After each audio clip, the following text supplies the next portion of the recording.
XL-FM, Jacksonville Beach. 1010XL, presented by Farah and Farah, exclusive injury law firm of the Jacksonville Jaguars. Still, present, ready. Farah doesn't flinch. Game day is underway. This is the Terminix Kickoff Show on 1010XL, presented by Campione Law and American Electrical Contracting. Here's Hayes Carline. Welcome into the Terminix Kickoff Show. Huge day of Jaguars football awaits us. Please be joined with Dylan Denmark. Dylan, good morning. How are you doing? Good morning. Please don't ask me about my weekend. No, I will not. I will not. You were in the swamp last night. I was. Yeah, what a great crowd. Disappointing result. Great crowd. It was a great crowd and a game I won't forget. Yes. Yeah. For all the wrong reasons. All the wrong reasons. Yep. One more to go. In 7 days, it'll all be over. But for the Jaguars, we're just getting warmed up. This has got the chance to really be a spectacular last half of the season here. And the Jaguars obviously going out on the road today to face an Arizona team that's been struggling. We're going to tell you all about the Cardinals, one of the more nondescript teams in the NFL. So we'll bring you up to speed on everything you need to know about the Cardinals. But we've got a loaded show. We're really looking forward to it. Frank Frangie, voice of the Jaguars, will join us in our next segment. We certainly look forward to that.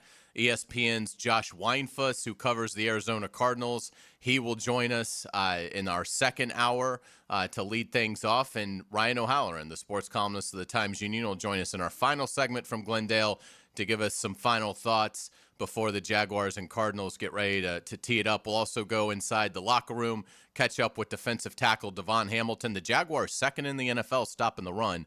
Devon Hamilton, a big reason why, and obviously had the big pass breakup and the overtime win a few weeks back in Las Vegas. We'll talk to Foye Oluokun, the defensive leader, the middle linebacker, leading the Jaguars in tackles by 21 this season, and has made some big plays, and is going to have an opportunity to make some today. Jacoby Brissett, Arizona's backup quarterback, threw it 57 times last week. The Cardinals really don't have much of a ground game at all, so Foye Oluokun was working on getting some extra reps catching the football this week after practice, because I think he knows that a lot of those Brissett passes are going to be in that short to intermediate range. So look for Foye to possibly break up a pass or maybe even get a pick today. And Robert Hainsey, the Jaguars center, is going to join us as well. I talked to Robert earlier this week in the locker room and really enjoyed visiting with him. He's really become the leader that offensive line needed. They've gotten back to playing very physical football, as evidenced by a 35-6 win against the Los Angeles Chargers here last week. That has sort of propelled the Jaguars, and it leads us into the biggest storyline of this game for the Jaguars. You're 6-4. You're the current 7 seed in the AFC, and you were playing an Arizona Cardinals team that has lost 7 of 8 and is 3-7 overall. Doesn't have its quarterback, Kyler Murray. He's on IR. Does not have promising young receiver, Marvin Harrison Jr., who had a emergency appendectomy about 10 days ago. He will not play. James Conner, the outstanding running back, broke his leg about a month or so ago, so he's been on IR for a while. It's just a really beat-up team. We'll get to the fair and fair injury report in about 30 minutes, but it's in depth on both sides. The Jaguars did get some good news. Brenton Strange looks like he will play today. He has been activated off of injured reserve. Should really make a big difference in both the ground game and as a receiver for the Jaguars. But some disappointing news, obviously, Trayvon Walker with the knee not playing. So it's that pass rush that really woke up against the Chargers last week. Now we'll have to do it without one of their key guys in Trayvon Walker. But the big thing here is the Jaguars had the collapse against Houston. Very disappointing result. They had the Texans really beat. It had a 19-point lead in the fourth quarter. Houston rallies back. Houston's really caught fire. They beat the Bills Thursday night. We'll talk a little bit about that when we get into the AFC South report. But Houston has sort of found themselves. How would the Jaguars respond? How would Liam Cohen, as a first-year coach, get these guys to respond from the collapse that we hadn't seen anything like it in franchise history? Had never seen a lead that big blown by the Jaguars. How would they handle it? They obviously handled it very well. They came out, dominated the Chargers for 60 minutes, It was a butt kicking up and down the field throughout the entire game.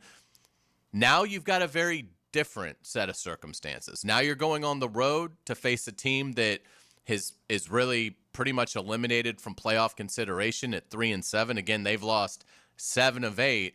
Complacency now becomes the enemy. Maintaining that edge, maintaining that physicality, that it's almost a 180-degree flip in terms of the challenge that Liam Cohen, his staff, and these players have to find that motivation, to take that intensity, take that physical nature that they displayed against the Chargers and go apply that new standard out in the desert today in Glendale against the Arizona Cardinals. Liam Cohen met with reporters on Wednesday and talked about that challenge. When you play like as we played on Sunday, there's a new standard now in terms of, okay, well, that's what it looks like when we prepare the way we did and got ourselves in the mindset mentality to go play that way, and performed obviously cleaner. Right, it was obviously the physicality and all that I really appreciated and we want every week, but it was just cleaner in a lot of ways in all 3 phases, and so that is the standard, and we all kind of owe it to each other in that room to uphold that standard moving forward in terms of the way that we go about our business, prepare, and ultimately play. So that's the thing about coaching and playing in the National Football League with long seasons. It's the teams that can maintain that sustained success and consistency throughout a number of weeks and give yourself a chance. Yeah, without a doubt. And that's going to be the key today. If the Jaguars play with even 90% of the focus and intensity and physicality that they displayed against the Chargers, they should be fine today. If you don't, if you play down to your competition, the Arizona Cardinals are certainly capable of winning this game. The Cardinals are battle-tested. They've played a brutal schedule. So to me, they're the best of the bad teams. If you put the bottom 8 in the final quadrant in this league, I think Arizona's at the top of that. So they are dangerous. Who are the Arizona Cardinals? We don't ever see them. This is the first time the Jaguars have played out in Arizona since the 2017 season, when Blaine Gabbert beat that great Jacksonville team. Calais Campbell, then playing for the Jaguars, was about a millimeter away from knocking a Gabbert pass out of his hand. And that pass ended up being a big completion down the field that allowed the Cardinals to get the win. Calais now on the Arizona side of things, where he started his career, so that's a fun storyline for today. But who are the Arizona Cardinals? It starts at the quarterback position. Kyler Murray is out. He's on injured reserve. Jacoby Brissett has stepped in, and backups have been an issue for the Jaguars. One thing that I think helps today is the Jaguars have 5 games of Jacoby Brissett film this season in this offense with these players to break down. So for defensive coordinator Anthony Campanile, there should not be any surprises today in terms of what Jacoby Brissett presents in terms of challenges and weaknesses. But Brissett's an incredible story. He's 32 years old. This is his 6th team. He's 20-38 as a starter. But if he gets time, if he can be in rhythm, he can hurt you. He was 47 of 57 last week in a loss to the 49ers. And on the season, he's 66.7% completion, 10 touchdowns, 3 interceptions, passer rating of 98.1. So Jacoby Brissett has done a nice job. It all starts with him. Liam Cohen talked about his respect for Jacoby Brissett earlier this week. I've always thought he could really throw it. I mean, always. You watch the way he's played. I evaluated him kind of at length last year in Tampa. We were just doing quarterback stuff, free agent-wise, and watched him a lot. I thought he was impressive then. And, man, the guy, 47 of 57 last week. You look at his last, since week 6 numbers are pretty impressive. And, they're throwing at a good click. Yes, they are, and it starts with Trey McBride. If Arizona has a superstar, it is tight end Trey McBride. 71 catches for 718 yards and 7 touchdowns. Remember last year, McBride caught all those balls, never found the end zone. Well, this year he's finding it. He's scoring every 10 catches, and it's a concern because we saw how Brock Bowers, the last time the Jaguars saw an outstanding tight end, Brock Bowers almost beat them single-handedly in Las Vegas. I mean, 3 touchdowns, 170 yards. It was double-digit amount of catches. It was about as good a day as a tight end has had in this league this season. The Jaguars are going to have to be much more sound today, stopping Trey McBride. Again, Liam Cohen talked earlier in the week about the challenge that Trey McBride presents. Got a lot of respect for Trey's extremely versatile, similar in a lot of ways to Brock that way. And, look, you've got to have eyes on him and understand where he is in the formation at all times in terms of, okay, is he attached? Is he in the hip? Is he in the slot? Is he at one? And obviously building a plan around, stopping guys like that is mixing up looks, right? Is trying to give different looks and present them and make sure that maybe you have some areas in the red area, whatever it is, to double them or take away their best player. That's some things that we're looking at. Yeah, if Trey McBride has 6 catches for 70 yards today, and I would even say maybe a touchdown, the Jaguars will win this game. If Trey McBride has numbers comparable to what Brock Bowers did, then the Cardinals could absolutely pull this upset. Let's talk a little bit about Arizona's defense. Again, not a lot of star power here. Calais Campbell is doing an unbelievable job at almost 40 years old. He's got 5 sacks, so obviously that's incredible for an interior defensive lineman. Josh Sweat leads Arizona. He's got 9 sacks and has forced 3 fumbles. So this is going to be big for Trevor Lawrence because he's got to be careful with the ball today in the pocket. If Josh Sweat is able to beat Walker Little or Cole Van Lannon at right tackle, Anton Harrison is out today, Trevor Lawrence has to be mindful of that ball. Josh Sweat has done a really nice job with that. And then Budda Baker, the safety, moves all around for Arizona. He has 69 tackles on the season, but it's not a particularly star-studded group, the Arizona defense, and they don't do anything particularly well. They're 16th against the run. They're 21st in interception rate. They're 27th in sack rate. They're 14th on third down. So they're sort of average to below average in pretty much every significant defensive category. So there should be opportunities today for Liam Cohen to dial some really good things up. And we'll see. Should be opportunities for Trevor Lawrence and ETN on the ground to get some things done. So should be a fantastic matchup for the Jaguars. They should be able to keep their momentum today in Arizona. But as we talked about, keeping that edge, keeping that intensity will be the key to this game. When we come back on the Terminix Kickoff Show, let's get it to Glendale, and let's catch up with the voice of the Jaguars and the host of the Frangie Show, Frank Frangie. You're listening to 1010XL 92.5 FM. There's a certain romance to radio play-by-play. We need you to be all strong and hot. Experience the most play-by-play sports on 1010XL. Yo, E.T. here, and Twin Peaks is the best in the game. Here, your favorite drafts are poured at a frosty 29 degrees, and rare barrel-aged whiskeys are served just the way you want them. It's bigger game days and bolder fight nights. I mean, where else can you find a scratch kitchen that always comes through in the clutch every day, from lunch to late night? Only at Twin Peaks, the #1 sports bar, Twin Peaks. Scratch kitchen scores every time. Dig into hand-smashed burgers, chef-inspired flatbreads, and more at your local lodge. Come on, somebody.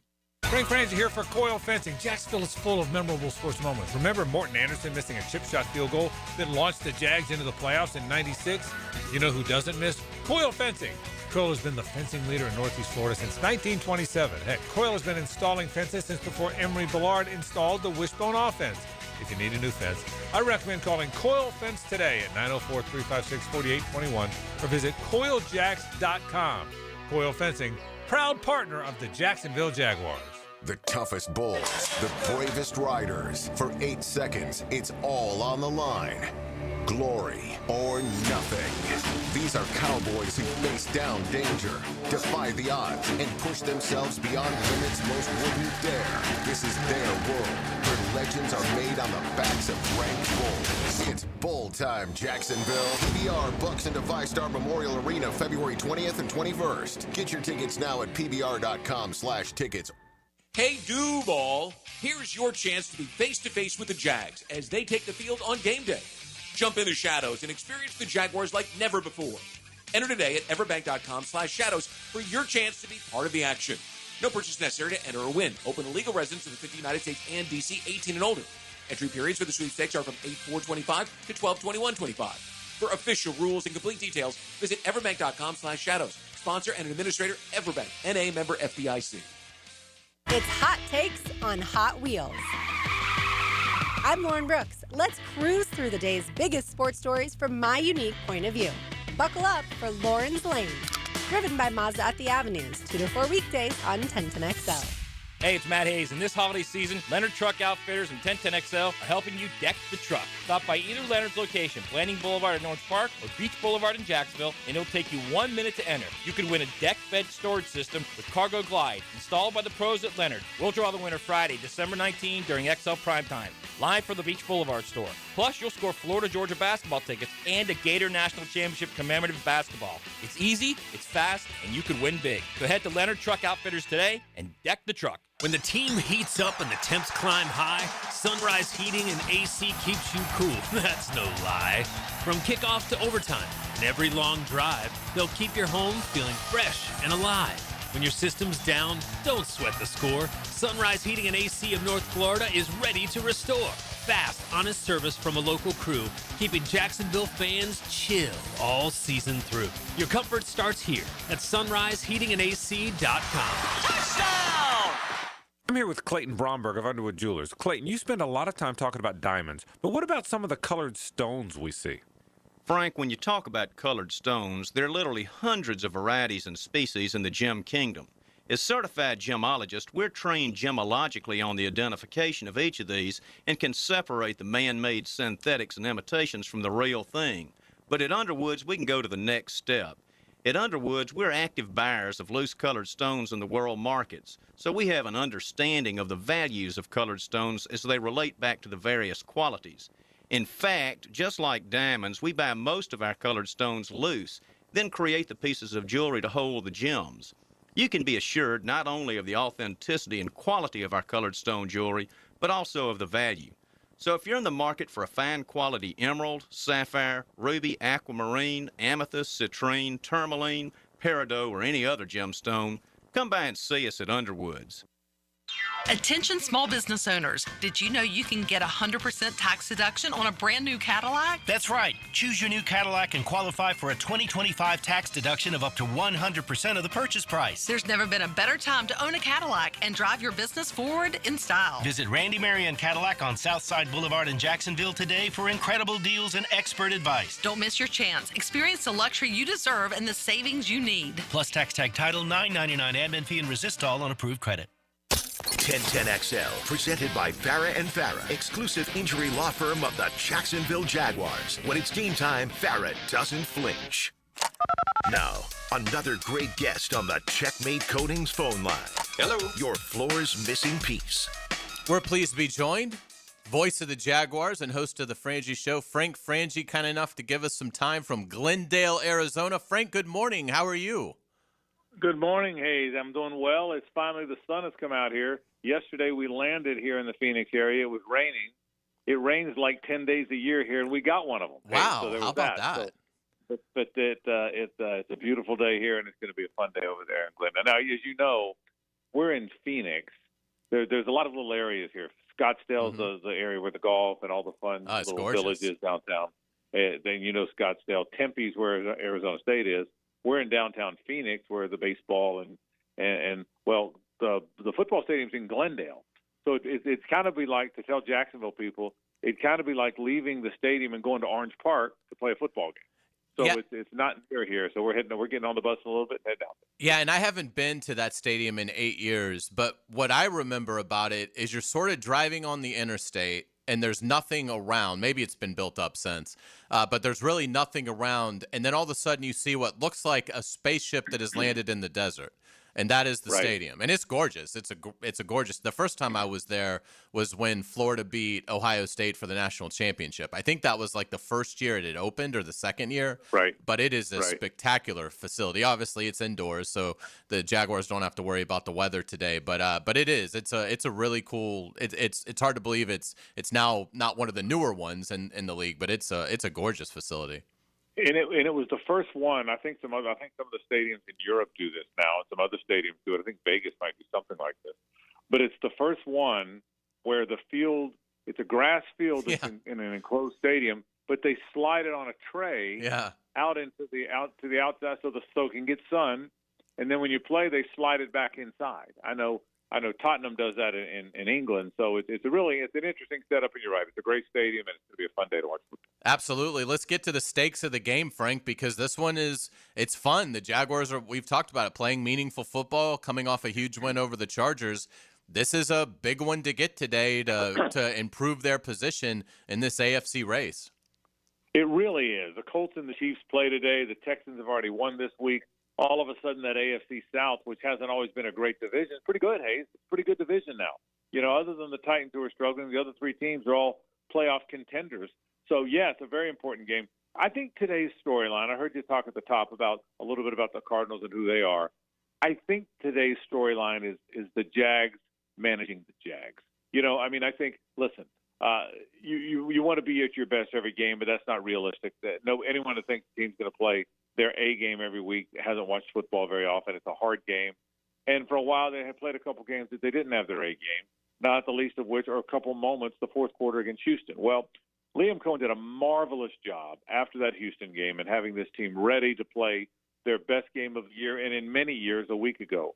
Well, now you showed how you can handle adversity wonderfully. How do you handle success? Is it a letdown game? Is the emotion not still there? Can you play with that same edge? That's the story of today's game, Hayes. I think that more than it's rare that the matchup of the two teams isn't the primary story, but at least for me today is how the Jaguars manage the moment. I think they're going to manage it well, by the way, but I think that's the story. Yeah, I think it's an excellent point, and I totally agree. Another thing that we talked about, the physical domination the Jaguars had over the Chargers. I really thought the mental focus was incredible as well. For this team to only have one penalty for 5 yards, one penalty that was accepted for 5 yards, I thought was a big step forward. That to me is a big key today. It's not just can they maintain the physical edge that they had against LA, but can you maintain that mental focus and execute your assignment without making those blunders that were so prevalent in the first 2 months of the season? That's a great point, Hayes. I keep saying, can you be emotional, play with the edge, but can you also play with a level of efficiency? To your point, and that's a great point. I get so caught up in the incredible edge they played with, but they were marvelously efficient too. They really were. Not just not having penalties, but not breaking routes. They did everything the way they're supposed to do it last week. So yeah, they played their A-plus game last week. Can they continue to play something close to that? I agree with you. Today was a wonderful performance. And listen, I like the way they match up here. I don't know what the crowd's going to be like. They announced 65,000 every game, so I think this is a great metropolitan area, and I think people go watch football here. But I don't know how much juice there's going to be. You're playing a backup quarterback. Your team has struggled. You've lost 7 of 8 here. At some point, the Cardinals are going to play an A game, right? Is today the day? How much juice will they have, and how much will the Jags have? That's part of a fun matchup today. Absolutely. I think a big concern is not having Trayvon Walker. Do you think the Jaguars will be able to disrupt Jacoby Brissett? Well, that's the question, right? He's going to be back there in the pocket throwing it. 2 or 3 things. He gets the ball out quick. He's 32 years old. You were talking about it at the top. He's been around, right? This is a guy that's played a lot of football. If you think about this, this will be his 59th start as an NFL player. He's been on 6 teams. Been on the Patriots twice. So he's been around the league. The reason these veterans have played well against the Jags is they know how to play. You know what I mean, Hayes? They know how. Veteran knows how to play. Part of that's from failures when they were young players. Part of that's being in different regimes and learning from different coaches. And there's a reason why Sam Darnold's better on his 4th team than his 1st team, and Baker Mayfield's better on his 4th team than his 1st team, because they've been around a lot. They've learned from different people. They recognize what defenses are doing. Well, Jacoby Brissett's the quintessential example of that. He understands what defenses are doing, so he's going to be pretty good. Can you get him off his spot? I think so. I agree with you. Trayvon played really well last week. Not having him is going to be an issue. I think you'll see the young guys. I think you'll see Danny Strigo. I think you're going to see B.J. Green. I think Josh Hines Allen played it. I was with Josh a little bit yesterday. He's in a good place. I can tell you that. I thought he played at a really good level last week. But, yeah, they got to find a way. I think you'll see Dennis Gardeck as a rusher. Remember, he's playing against his old team, so he's got a little juice here. Yeah, I think the question's a good one, because if you can't get him off his spot at all, they'll have that controlled passing game. He completed 47 passes last week. So that almost means some of the passes are their example of run. They don't have much of a running game with the running backs down. So this will be a team that when another team would run for 3 yards, they'll throw a ball out in the flat, and that'll be their version of a running game. So you got to get to him because he's going to throw it a bunch today. Absolutely. Let's get an offensive thought from you. Do you think Jacoby Myers, do you think his role expands a little bit more today? I think you're going to see what you've been seeing. I think last week he had 5 catches for 64 yards. I think that's the receiving core. With no Brian Thomas Jr., we talked about this. You and I talked about it during the week, and I talked to Bucky Brooks on our show about this. They've changed so significantly. When this season started, the receiving core was going to be Brian Thomas Jr., De'Ami Brown, Travis Hunter. All guys that can fly, Hayes. I mean, they can outrun anybody's defensive back. Nobody was going to have 3 receivers that fast, right? Well, what they found out was it wasn't a very physical receiving core. Now, Travis Hunter, he was catching the ball. He was catching it just fine from a physical standpoint. Now he got hurt. So now it's a whole different core. Now today, Jacoby Myers is going to start the game. Parker Washington is going to start the game. Tim Patrick's going to start the game. That's 3 big physical receivers. None of them are running by people. These are not fast receivers. They're not slow. They're just not fast guys, but they're going to catch everything. So I think it's a different passing game. I think those crossing routes, I think the ball in the middle of the field, a down and out for 9 yards on 3rd and 7. That's what they did last week, right? I think you're going to see that. So, yeah, I think you're going to see a lot of Jacoby Myers, to your question. I think you're going to see a lot of Parker Washington. And I'm very interested to see how they work Brenton Strange back into the game. He's available today, but he hadn't played in a while. How they work him back into the offense will be interesting as well. Absolutely. Great stuff. Frank, how do you think this game plays out today? What kind of a game do you think we'll see? I think the Jags are going to beat the Cardinals. I think that up and down, you win because it's your turn to win, and the NFL says the team struggling beats the team that's been playing hot because that's just the NFL formula.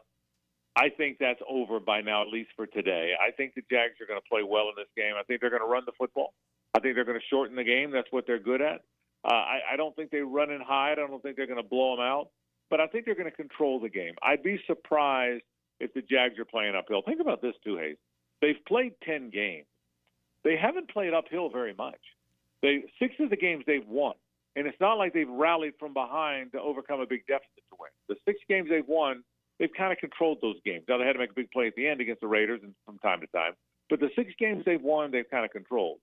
2 of the games they lost, the game in Houston and the game in Cincinnati, hey, they controlled those games too. Yeah. So 8 of the 10 games, they've really kind of controlled the tenor of the game, and they finished the job 6 times, and the other 2 times they didn't. So I'd be surprised if they don't control the tenor of the game today. If you look up and the Cardinals are up 17-6, I'd be very surprised. I think the Jags will control this game, and they've learned to finish, and they've got to finish the game. But that'd be my expectation. I think the Jags are going to win today. I think the Jags are going to win. I think it's 27-17, 27-21. I think it's that kind of game. I'd be surprised if the Jags will beat it. And again, it's the NFL. You never know. But my expectations are the Jags are going to win. Great stuff, Frank. We certainly appreciate it, and we will look forward to your call later today. All right. Hey, it's going to be a fun one out here in the desert. I'll see you tomorrow, man. Absolutely. Sounds great. That's Frank Frangie, voice of the Jaguars, host of the Frangie Show, a kickoff show regular. We certainly appreciate Frank's insights on every kickoff show, and did another outstanding job there for us. In there, Dylan, we got lots to get to in our next segment. We're going to go inside the locker room and hear from defensive tackle Devon Hamilton. We've got the fair and fair injury report. It's loaded on both sides. We'll get into the AFC South, what's going on there. Frank mentioned it. Huge game today in Arrowhead in that division. And the inactives for the 1 o'clock block, those will be out momentarily. Dylan will give us the breakdown there. You're listening to the Terminix Kickoff Show on 1010XL, 92.5 FM. We got a great show for you today. Join the 1010XL Podcast Network. A big show. Now you can find all your favorite 1010XL podcasts in your platform of choice. A king-size show. Your home deserves more than just another coat of paint. It deserves quality that lasts. At First Coast Paint, you'll find premium Benjamin Moore products, trusted advice, and the local experts who help you get it right the first time. Whether it's your living room, your porch, or your whole house, First Coast Paint brings your paint project to life. Stores in St. John's and St. Augustine. One name Jacksonville Trust. Mention 1010XL for 10% off. First Coast Paint. Simply superior paint. Bring your marketing to the next level with 3D Digital, your local video production and digital marketing agency that specializes in ensuring your brand story is seen, heard, and remembered. Our award-winning team creates professional content that will be launched across multiple platforms to precisely target your audience. Call us at 904-712-4004 or visit 3ddigital.com to define, design, and deliver exceptional results for your business. It's time for the Plumbing 411 from Superior Plumbing and Pipelining. Clogged drains happen when grease, soap, hair, and debris build up over time. Even tree roots can invade your pipes. All this leads to the annoying water pooling in your sink or tub. Superior Plumbing and Pipelining has the tools and know-how to clear stubborn clogs and keep them from coming back. Don't ignore a slow drain. It could lead to bigger problems. Make the superior choice when your drains are clogged and learn more at superiorplumbingjacks.com. Brian and Angela Wall here with Window World. Hurricanes happen in Florida. That's not news. But what happens even more often than hurricanes are home break-ins. And if security is important to you, you might want to look into hurricane-rated impact windows. What you may not know is that hurricane-rated impact windows not only help protect your home in case of a hurricane, but they also offer another level of security for your home. Have you seen those videos on YouTube that show people trying to break through an impact window? A thief is way too lazy to spend his energy trying to break through one of our impact windows. That's why he doesn't have a real job like you. He'd rather break your non-impact window while you're at work. Window World has high-quality, very affordable hurricane-rated impact windows to help protect your home from hurricanes and from lazy thieves. Call us today at 904-443-7001. Get a free estimate and see for yourself. You save energy, get more security, and the windows add value to your home. With all Window World windows, you get the best guarantee in the window replacement business. Window World, simply the best for less. And thank you for your business. They start with the Jags and take you around the NFL. Jaguars Today, every weekday from 10 to noon with Mike Dempsey and Fat Tony. From the Renewal by Anderson Custom Windows and Doors Studios at 1010XL. Hi, folks. Jason Parker here with Performance Painting. Ever wonder what to do with leftover paint that you don't want? Here's a few options. Paint can be placed in the regular trash if it's dry. Simply stir in kitty litter to a thick consistency. Then wait a few days with the lid off till it dries. Also, if the paint is good, there's many charities or churches that would love to have it. If you'd like more tips or have a project, we'd love to help. Go to performance-painting.com. Performance Painting. Repair, protect, preserve. Performance Painting! Homeowners, storms don't wait, so why should you? Protect your home and your wallet with Universal Roof and Contracting. Save up to 20% on roof replacements and repairs now through November 13th. Financing available with payments as low as $115. Call 855-ROOF-HELP for your free inspection. Universal Roof and Contracting. Protecting your home, building your trust. License number CCC 057165, CBC 125-844. UniversalRoof.com. If you're ready to transform your yard with a fence that stands out, elevate your curb appeal with Superior Fence and Rail. Superior takes pride in offering first-class service, friendly installers, and unmatched fence products. Mention this ad and get $250 off your next project. It's time to get off the fence and call today. When you're on the fence, about a fence, SuperiorFenceandRail.com. Rollovers, head-on collisions, hit and runs, you name it, we've litigated it. And while insurance companies joke about the mayhem that occurs on roadways, we've seen the real effects. Lost lives, catastrophic injury, cars crushed like soda cans. And trust us, there's nothing funny about it. If you've been in a crash, count on our experienced attorneys to seek full justice and all the money your case is worth. For a fairer fight, you know who to call. Farah and Farah, Jacksonville. Hurricane season on the First Coast can leave you in the dark, so why not get a head start on storm season with a home generator system from American Electrical? They've sold and installed more generators in Jacksonville than any other company around, with scores of whole home generator installations throughout North Florida. That's right, American Electrical has been installing and repairing thousands of generators for over a decade in Duval. Keep your loved ones and property protected. Log on to American-Electrical.com and see how they can help you. Are you ready to upgrade your windows or patio doors? It's the Black Friday sales event going on now at Renewal by Anderson. Buy now and pay nothing until 2027. That's no money down, no payments, and no interest for 2 years. This offer expires November 30th. Renewal by Anderson, proud partner of the Florida Gators. Visit bestwindowsflorida.com to schedule your free consultation. License number CGC 1527613. 1010XL, presented by Farah and Farah, exclusive injury law firm of the Jacksonville Jaguars. Focused, fueled, fearless, Farah. The Terminix Kickoff Show. Presented by American Electrical Contracting and Campione Law on 1010XL. Welcome back to the Terminix Kickoff Show. Hayes Carline here, along with Dylan Denmark, getting you ready for Jaguars at Cardinals. I want to talk about the Jaguars defense, something that they're doing at an incredibly high level, and that is stopping the run. The Jaguars are second in the NFL currently with that run defense. A big key in that machine is defensive tackle Devon Hamilton, who has simply been unblockable at times defending the run. Liam Cohen talked on Friday about the importance Devon Hamilton has brought to that sensational Jaguar run defense. Unsung hero in a lot of ways. I mean, obviously had a huge moment against the Raiders that he got, the credit that he deserves for, but he's been, again, so consistent, but he's a huge reason why we've been able to stop the run up front. Massive reason.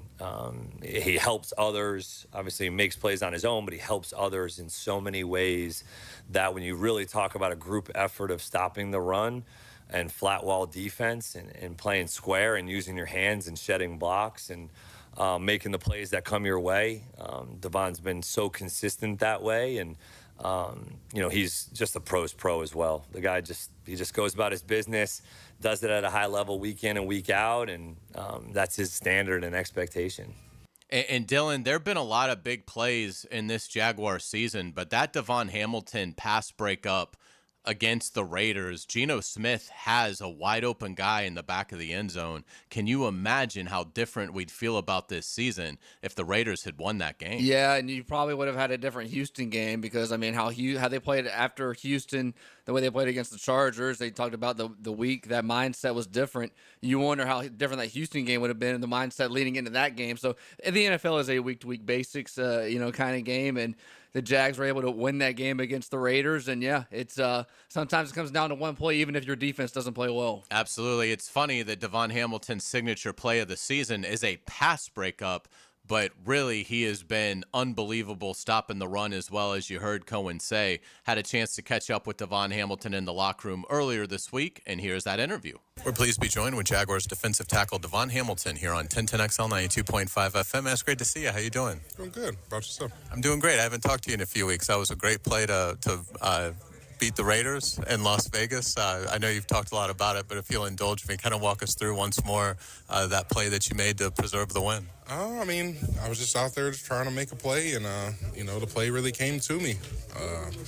I just was really blessed and lucky to, the ball hadn't been thrown over top of me, and, I really thought about batting the ball and then really brought it to life, so it worked out pretty well. You've got good hang time. Yeah, just trying to make plays, man. What was it like celebrating with your team in that moment? It was very surreal. Honestly, like right after I did it, I thought we still were playing. I was just so locked in that moment. Just didn't even know what was going on. Are we still playing? And it kind of, that was for the game, really. Okay. That was a pretty crazy moment. I'd always cherish that. Did you ever had anything like that happen in your career before? I can't say I have. Not like that. Not down the wire like that. That was pretty wild. And then, Devon, you guys come back and play a great game against the Chargers. How much fun was it breaking down the film of what was pretty much a physical beating for 60 minutes? We kind of did it pretty quickly. I mean, we took the last 2 days off and came in. We kind of have to just keep on moving forward. So we moved on pretty quickly, kind of acknowledged what we did, and know we can build off of that and allow that to be our momentum. There weren't a lot of snaps. I think they were only on the field for like 48 snaps. Did that allow you guys to get out of the game pretty fresh? Yeah, I would think so. I mean, other people played and got to really do what they do best, and we kept it quick. The offense was doing great that game, and allowed us to be pretty fresh now going into our next game. You guys have established such an elite job stopping the run, second in the league. What's been the key in your mind, Devon, to everybody being on the same page and having that elite production stopping the run? I just understand where we're supposed to be at. I think our preparation has been working pretty well for us. I mean, from linebackers, safeties, corners, we all know in the run game where we're at and where you should fit off of, what if this happened, kind of just, like I said, the preparation has just been stellar for us. They may get Trey Benson back, they be in Arizona, but the running back position for Arizona has sort of been in flux with some injuries. What stands out when you start to break down the Cardinals' ground game? I just think they're just a physical group. I mean, there's no quit to them. Like, obviously, their record, I think it doesn't really show what they're very capable of. I mean, they put points on the board. They are able to score at any time, any place. So, I mean, it's going to be a good test for us. What kind of respect do you have for Calais Campbell and the career that he's had? I mean, 18 years in the league is a long time, and he's been doing it at a high level for the majority of those years. Like, I just can only hope that one day I get to that level, and hopefully I can never get to the level he's playing at, man. I mean, he's still getting sacks, still creating pressure, he's still making tackles. Like, I mean, this guy's just a really good football player. What are some elements of your game, Devon, that you're especially pleased with so far through the season? I'm just being where my feet are at, being able to play, understand what the offense is doing, and just try to shed blocks and make tackles. When you make a play like you did against the Raiders, who do you enjoy celebrating that with? Do you get, family reaching out and, family, friends? Family and friends all reached out. Obviously it was on social media or whatever, and I just got so many text messages, calls, and whatnot. But I just like celebrating with my wife and kids, getting back and seeing how they're doing. So, really close family. Yeah, and you guys now with a win over the Chiefs, a win over the Chargers, those wins could be very handy come, playoff tiebreaker time. How exciting is it to be, playing meaningful football as we get deeper into the season? It's very exciting. I mean, we still got to just take it 1 week at a time. We just got to keep on figuring out how to keep momentum going and how we can win games. And I just think that our resilience is going to be really shown in this last few weeks of the season. Devon Hamilton, thanks so much for your time. Best of luck to you. Thank you so much.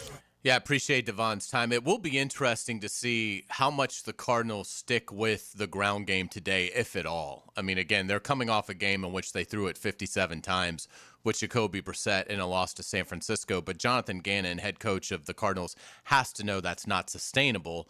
But you're down James Conner, you're down Trey Benson, you're down Amari DeMarcado. I mean, they've been waylaid at the running back position. So you would not anticipate the Cardinals having much success on the ground. They ranked 24th running the ball, and keep in mind, a lot of that was probably Kyler Murray, or at least some part of that was the mobility of Kyler Murray, who was now on IR. So 24th and probably moving backwards in terms of that Arizona ground game. Another key component in stopping the run, but I also think defending the short pass today will be inside linebacker Foye Oluokun. He has been outstanding as he has been throughout his Jaguars tenure. Fantastic free agent signing from Atlanta a few years back.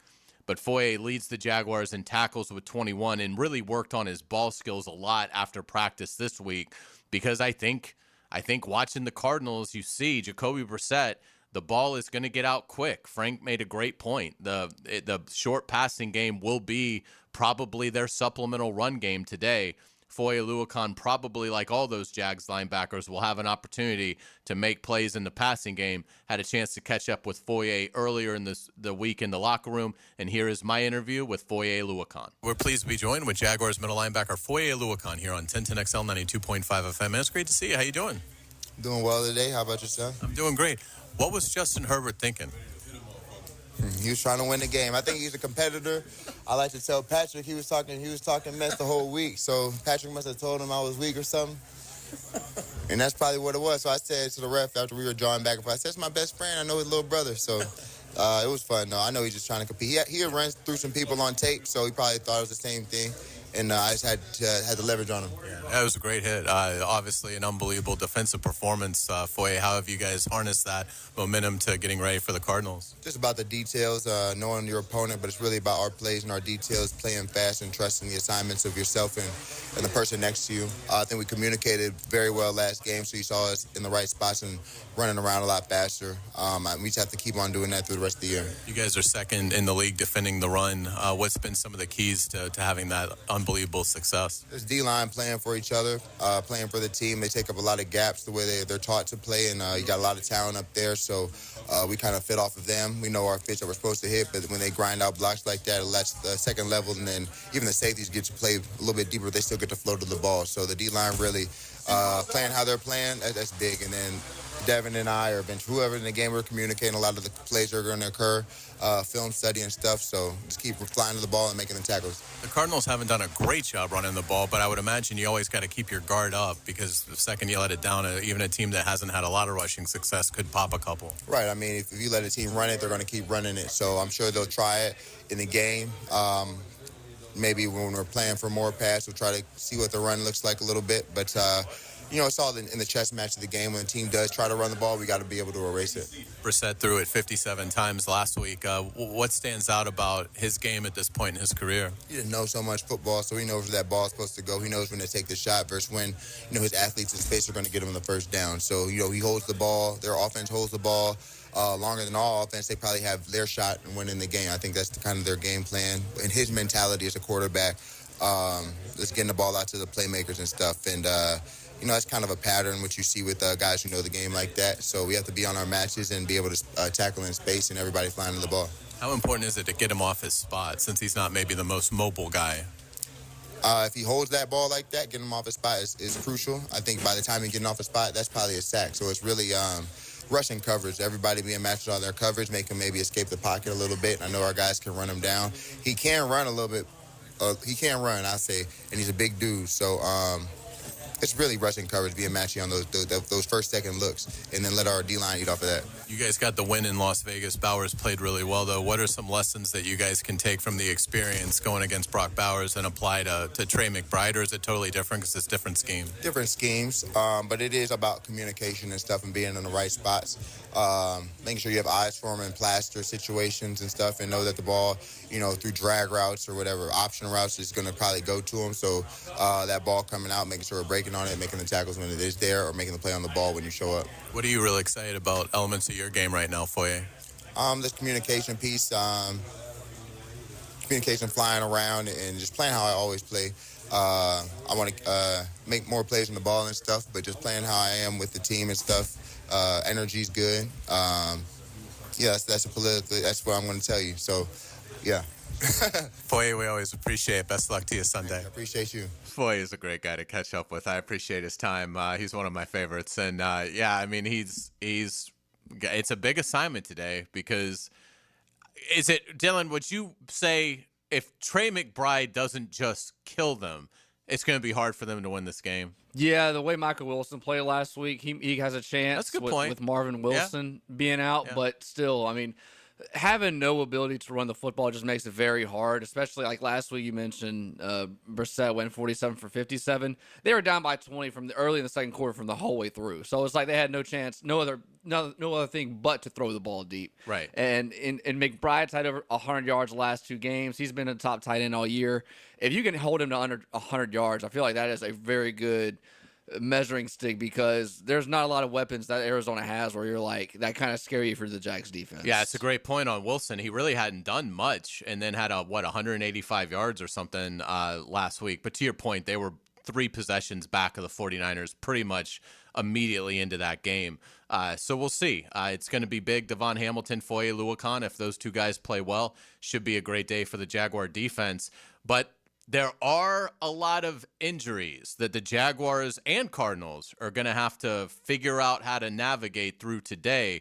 Dylan, let's fire up that injury report. The personal injury attorneys of Farah and Farah present this injury update. Farah and Farah, Jacksonville. Exclusive injury law firm of the Jacksonville Jaguars.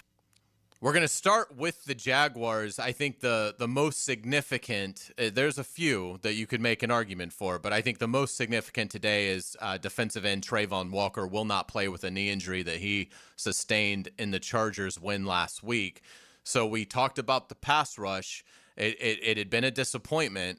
It got going against L.A., really from the outset. Trayvon Walker forced an intentional grounding on the Chargers' first snap, and Justin Herbert was harassed all day long.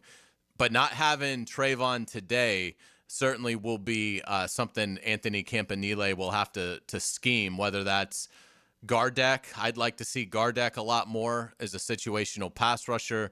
The two undrafted rookies, Strigow and Green, have done some nice things. Maybe DeJuan Smoot can give you a pressure or two today. And then obviously Hines Allen has got to have a big day, but you have to think Arizona is going to give him extra attention on pretty much every snap. So that is, I think, going to be a really key injury for the Jaguars today, not having Trayvon Walker. As we look at the offensive line, right tackle Anton Harrison will miss the game with a knee and ankle injury. So Cole Van Lanen will be back at right tackle. Really played well last week, so we'll see if Van Lanen can keep that going. But not having Anton Harrison is obviously a blow for this Jaguar offense. As you go down the line, Brian Thomas Jr. not playing with the ankle. At this point, I almost wonder if that's kind of a benching. I mean, he's been practicing for like 3 weeks with it. So, I mean, it would seem like if he was having the kind of year he had last year, that he'd play. So it almost seems like, well, let's give him another week. Maybe they're trying to get that fire burning back in Brian Thomas Jr.'s mindset in terms of loving the game and things like that. But it seems it's a little peculiar, I think, that he is out again because he's been practicing and he looks fine from what we see. But Brian Thomas Jr. not out there today again. It just depends on what kind of BTJ you get. If you get this season's version, I don't think it's a big loss at all because he shies away from contact and drops the ball. But that's something to monitor. Certainly, Jacoby Myers has been a big-time pickup for the Jaguars, getting him right at the trade deadline. But no BTJ today. We'll see if that has any effect on the Jaguars' offense. Hunter Long, the tight end, will not play again. He's got a hip and a knee. Linebacker Yasir Abdullah, very good special teams player, will not play with a finger injury. And then a couple questionable ones that we're going to have to keep our eye on. Jordan Lewis has a neck. Jarian Jones has a quad injury. They are questionable. Dylan, that'd be a concern if Jordan Lewis, who they haven't had, isn't able to come back, and now you manifest that nickel problem with maybe not having Jarian Jones either. Jarian Jones has been a very good player from the last couple of weeks, especially with Travis Hunter being out. You trade Tyson Campbell away. Newsome hasn't played to what fans have expected him to be, and Jarian Jones has made a lot of plays in the last couple of weeks, and he's not able to go. That's going to be tough. That's going to be tough, especially if Michael Wilson is able to get a couple targets and get a couple catches. You need somebody to guard him. Yeah, without a doubt. So we'll certainly be monitoring that. Again, inactives today for the Jaguars won't come out until roughly 2:30 our time, so we're still a few hours away from getting anything official from the franchise. Let's talk about one good piece of news for the Jaguars, and that is tight end Brenton Strange has been activated. So I think he really provides a lift both on the ground and through the air. Very well-rounded tight end, so it'll be good to see Brenton Strange out there. Will he be on a pitch count? It's hard to say. I would imagine, since he hasn't played in 5 weeks. But again, having Brenton Strange out there, even if it's just for 20 snaps, should really make a big difference, particularly not having Hunter Long. You've already got some extra attrition at the position. For the Cardinals, they have 5 players out and 5 players that are questionable. The key, Kyler Murray on IR, Jonah Williams, right tackle, on IR, running back James Conner on IR. Those guys don't even factor into the 5 that are out. Marvin Harrison Jr. is the biggest name. He is out, the talented young receiver. He had appendix surgery last week, so this will be his second game out.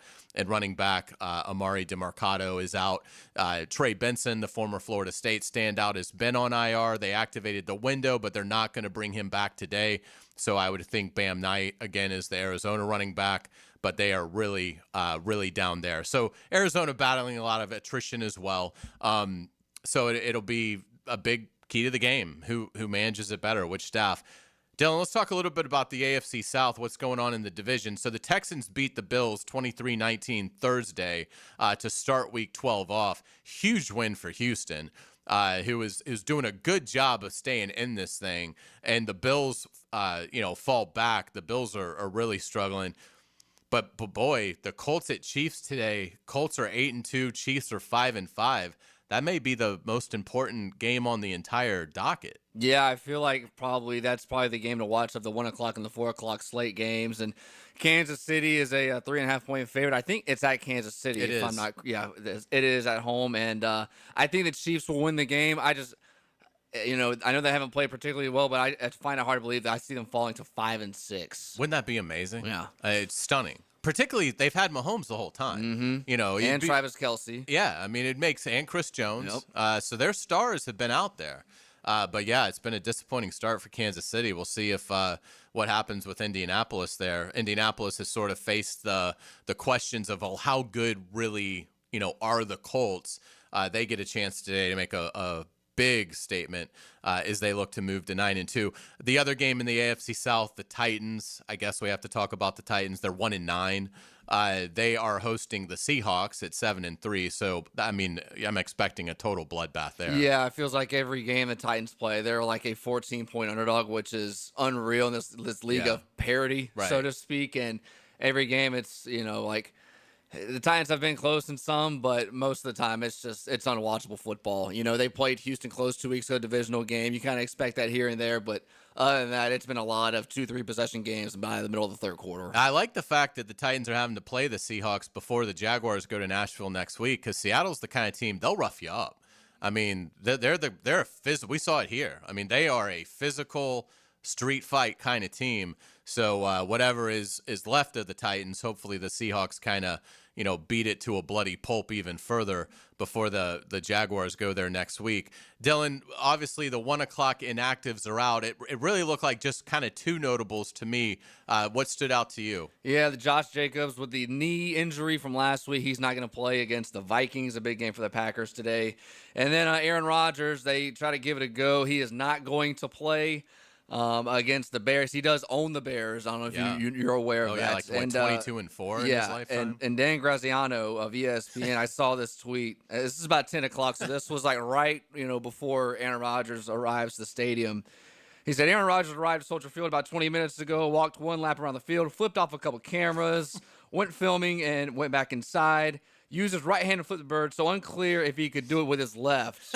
Status up in the air. I thought that was pretty funny. That is funny. So Mason Rudolph will go today for the Steelers. That's a big game for the Jaguars, too. You want the Bears to win. I don't think we view the Steelers as much of a challenger, but you want them out. Yeah. They're a team, and we know that's their identity. They linger in these races. They don't go away. So if the Bears can beat the Steelers today, with not having Aaron Rodgers on Pittsburgh's side, that would I still think the Ravens will win the North, and the North will only get one team in. Mm-hmm. But still, if the Steelers beat a good Chicago team, that would show that maybe they've got some staying power. So lots of fun stuff. It's going to be a fantastic Sunday of football. Hopefully, capping it all off with a Jaguars win in the desert. Speaking of the desert, when we come back on the Terminix Kickoff show, let's hear from the Arizona side of things. ESPN Cardinals writer Josh Weinfuss will join us. Looking forward to hearing Josh insights on everything involving the Arizona Cardinals. We will do that next. You are listening to 1010XL, 92.5 FM. From the preseason to the playoffs and every day in between. Each man individually preparing himself to be the best he could possibly be. Better than he's ever been. Because that's what it's going to take. At 1010XL, the season never ends.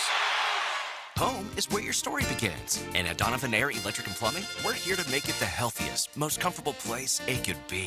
Whether it's fresh, clean air, dependable plumbing, or reliable power, we take care of it all. From routine maintenance to state-of-the-art solutions, Donovan keeps your home running smoothly. Because at Donovan, we believe your home isn't just where you live, it's where your health meets comfort. Call Donovan Air Electric and Plumbing at 904-270-COOL or visit us online. Let's make your home healthier, safer, and better together. Hey, Jags fans, Tommy Mack here. Crown Royal is the official whiskey of the Jacksonville Jaguars. This season, it's not game day without the generous spirit of Crown Royal. Whether you're at the tailgate, in the stands, or watching from home, Crown Royal is the reason and the reward for coming together. Grab a glass with Crown Royal Rig at a stadium near you, because we'll be sharing the generous spirit with fans across the country. Crown Royal, fueling game day with generous spirit. Visit crownroyal.com/Royal Rig on the Crown Royal Rig Tour. Please drink responsibly. Mike Dempsey for Apex Roofing and Contracting of Jacksonville Beach. If your roof's got any damage, if it leaks, if it's just old and ugly, call my friends at Apex Roofing. But Mike,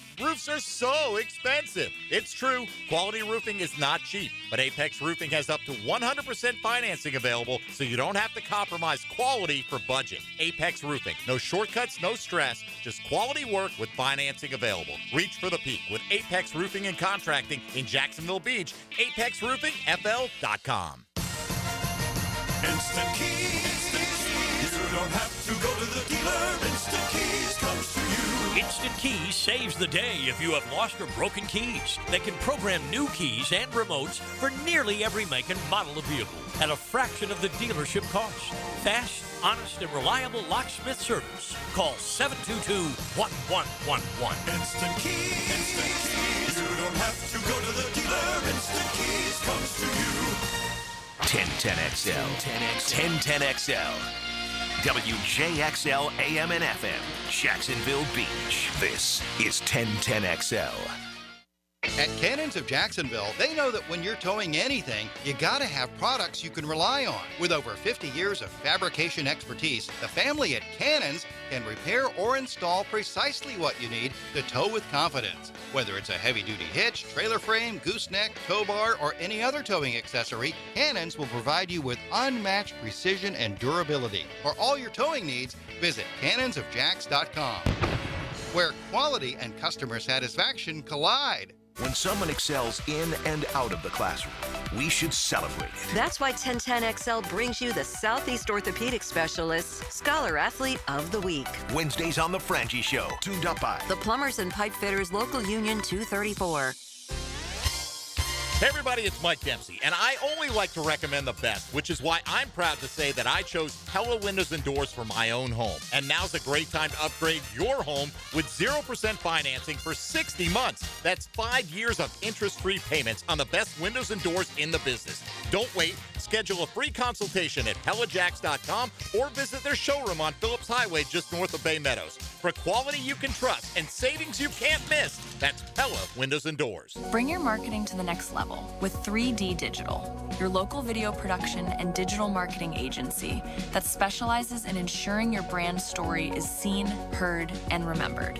Our award-winning team creates professional content that will be launched across multiple platforms to precisely target your audience. Call us at 904-712-4004 or visit 3ddigital.com to define, design, and deliver exceptional results for your business. When you need an oil change, don't waste your day waiting around.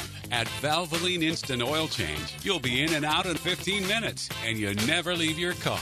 No appointment needed, just drive in. With multiple convenient Jacksonville locations and a 4.7-star customer rating, Valvoline is trusted nationwide and ranked the #1 quick lube in America by Forbes for customer service. Fast, easy, reliable. Valvoline Instant Oil Changes. Drive in today. Jacksonville Chrysler Jeep Dodge Ram Westside, your locally owned commercial truck headquarters and proud partner of the Jacksonville Jaguars. Hey, it's Rick Ballou. We got a fresh shipment of hard-to-find ProMaster vans, perfect for Section 179. My buddy Tommy and his team are committed to the community and make the process simple. Upfits, delivery, everything handled right. If you need ProMaster vans or commercial trucks for your fleet, you need Jacksonville Chrysler Jeep Dodge Ram Westside. Julington Creek Pest Control has been serving our community since 1984. Our turf management program is an all-out blitz, granular fertilization, weed and insect control, keeping your lawn championship green all year. Quarterly pest control stops bugs before they ever cross your goal line. Family owned, locally operated, expert technicians, top quality products, no gimmicks, just winning results. Julington Creek Pest Control, our family serving yours since 1984. 1010XL, presented by Farah and Farah, exclusive injury law firm of the Jacksonville Jaguars. Still present, ready. Farah doesn't flinch. Now let's go behind enemy lines. Behind enemy lines. Brought to you by Pella Windows and Doors on 1010XL. Welcome back to the Terminix Kickoff Show. Hayes Carline here along with Dylan Denmark, and we are pleased to be joined with Josh Weinfuss. Josh does an outstanding job covering the Cardinals for ESPN. You can find his work at Josh Weinfuss and, of course, ESPN.com. Josh, good morning. Thank you so much for taking some time to speak with us today. Absolutely, guys. Looking forward to it. Yeah, we really appreciate it. Let's start just with the Arizona mindset. Obviously, it's been a disappointing start to the season. They've lost 7 of 8 after an encouraging 2-0 start. So, Josh, as you talk to these guys in the locker room and availabilities, what do you feel like is the Cardinals' mindset at this stage of the season? They're just looking for a spark. They really think they can turn the season around, whether that's just kind of, hopeful optimism. I don't know, but they really think that it just is going to take one game for them to get going. And it seems like every week they think that's the game, and unfortunately for them, it hasn't been. So there's a bit of surprise in the locker room at how the season's unfolded. They just seem to be hopeful, right? Like they haven't lost a lot. The locker room hasn't been lost yet. They're still kind of there. They're together, but I just don't know if that optimism is going to translate on the field every week. And they have played a brutal schedule. I mean, they are very battle tested, but the injury bug has really bit them. Josh, give us an idea of the injuries that you think are hurting them the most as we go into today's game. I think first and foremost, not having Kyler Murray out there has been obviously, from a leadership standpoint and just from a stability standpoint, not having your starting quarterback, that's obviously the biggest one. However, Jacoby Brissett has been playing extremely well in his place. The offense has actually looked a little bit better with Jacoby under center. They're going downfield more. They're more efficient. They're moving the ball just kind of up and down more regularly than they did with Kyler back there. But I think just not having your starter just hurts in general. Obviously, not having Marvin Harrison Jr. the last couple of weeks, he'll be out this week as well because of appendicitis. That's an issue. He had a great game on Monday Night Football against Dallas, kind of struggled the next weekend in Seattle, and then that Monday after the Seattle game, he had emergency appendicitis surgery, and he hasn't returned yet. So that's obviously another one. They lost their right tackle, Jonah Williams. In his place will be either Kelvin Beachum or Josh Fryer. Both guys can do a suitable job. But not having, I think anytime you lose a starter, obviously it's an issue. So, and then on the opposite side of the ball, they're going to get back. It sounds like they're going to get back rookie cornerback Will Johnson. But other than that, they're beat up here and there. But at the same time, I think they've been able to fill those roles pretty well. The biggest issue, I think, right now, besides all those guys that I mentioned, the biggest injury that just came to mind is Trey Benson, the running back. He's probably a week or two away. So, and then, but in their place, they have to figure out a way to run Michael Carter and Bam Knight. Amari DeMarcado's out with an ankle injury. He's the other running back. So they are beat up throughout, but yet somehow they are still, the last 2 games, not the case. But before that, with all the injuries that they've been dealing with, they still were able to keep it close.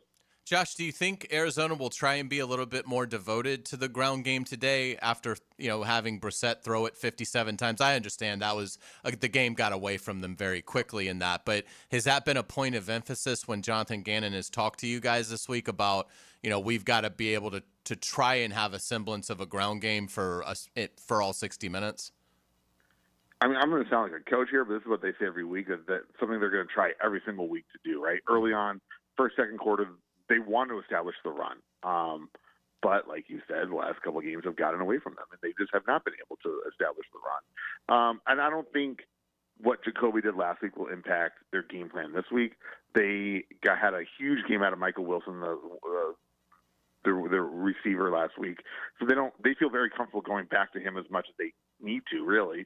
But yeah, I think any team would like to establish the run, right? I think if they know that they can get that going, it'll open up everything else. But they also know that if they get down, like they've done the last 2 weeks. They're going to have to throw the daylights out of the ball. So they're comfortable doing either one.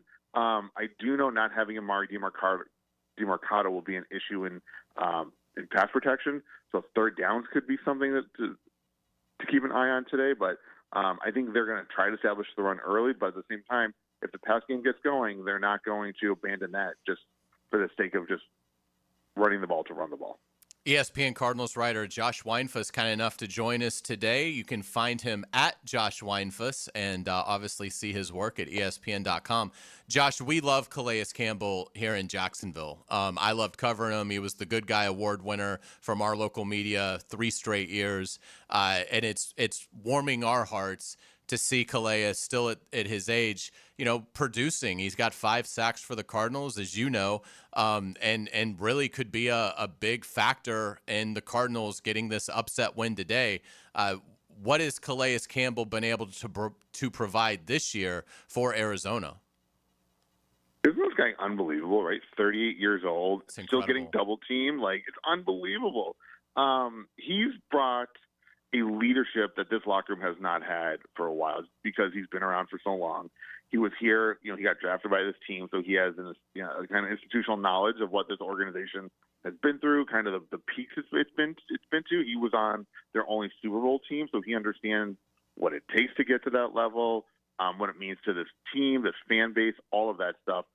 But he's been kind of everything they've wanted him to be, especially as a mentor, right? He's taken guys like rookie Walter Nolan under his wing, and it's kind of you see him talking in practice, you see them talking in practice all the time. Calais giving Walter some notes here and there, but even with the veteran guys who've been around for 6, 7, 8 years, Calais is still pulling them aside and being like, "Hey, why don't you do it this way?" But at the same time, we talked to the defensive line coach a couple weeks ago, and he said Calais is still learning, right? Even at his age, 18 years in, 38 years old, he's still learning things about this game. So he's been kind of everything they've wanted him to be. He's disappointed, obviously, in how the season's turned out. He has not expected, just like nobody really expected this to happen this year. But other than that, I think he's been really kind of everything that they had hoped for. Josh, a lot of the Jaguar fans may not have seen a lot of Trey McBride in terms of what he's been able to do at the NFL level. We see the numbers. We obviously know he's one of the best tight ends in the league. But for a fan that has not watched Arizona play often, how would you describe Trey McBride's game? He's a unicorn, right? He could legitimately, I don't just say this. He can literally do everything. He can line up on the line and block. He could line up on the line and run routes. He could split out wide and run routes. He's an incredible route tree for a receiver. He's a defensive coordinator's nightmare because of all the mismatches he presents. He doesn't mind, like I said, he doesn't mind blocking, which I think is something that is we don't see from a lot of pass catching tight ends. But also he loves to get out in space and make plays. He's quick. He's fast. He has great hands. He has the ability to make hard catches. He could, like I said, I'm not exaggerating. He could literally do it all for a tight end. I know there are people around the league that think he is the single best tight end in the NFL. And I think the Jags fans are just going to kind of get another taste of it this week. He has an ability to find holes in the defense. So if you leave him single covered, and he will find a way to get the ball. And Jacoby Brissett has done a really good job of finding McBride early, and he understands that when McBride doesn't get the ball, he won't speak up, but he knows he gets frustrated, so he tries to feed him when he can. And lately, when McBride's been fed, some good things have happened.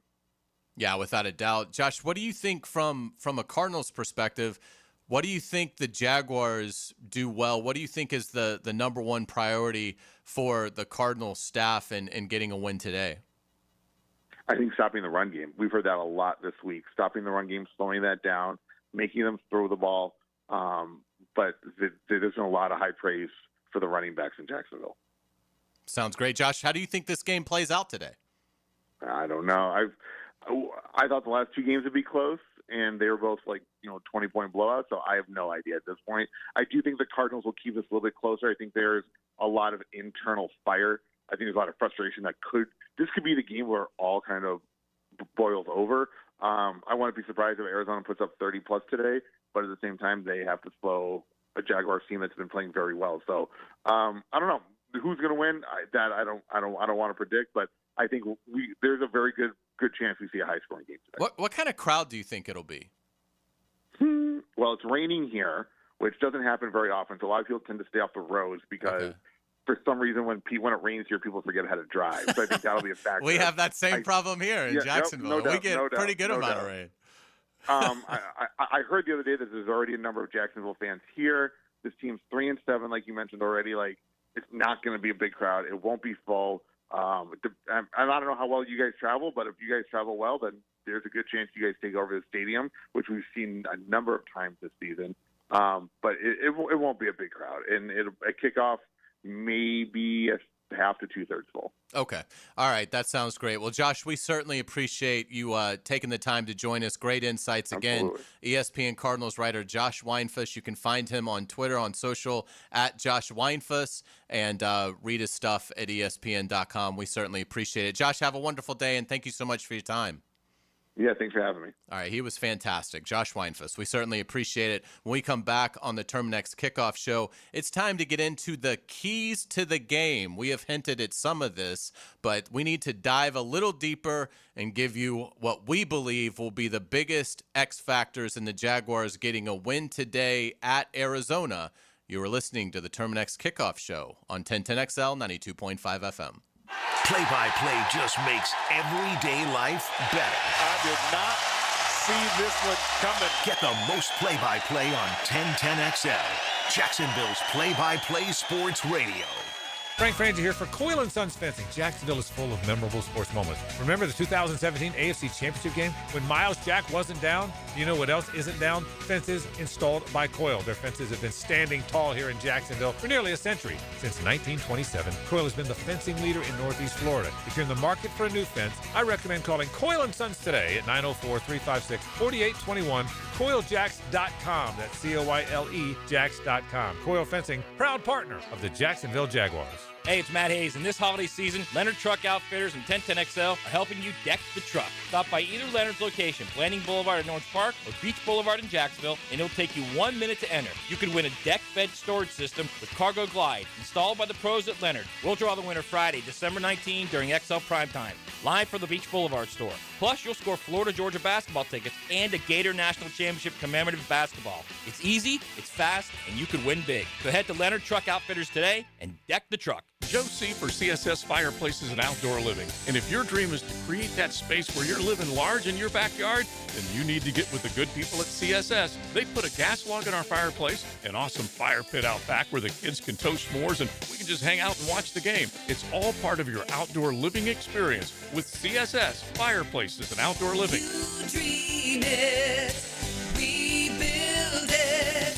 CSS.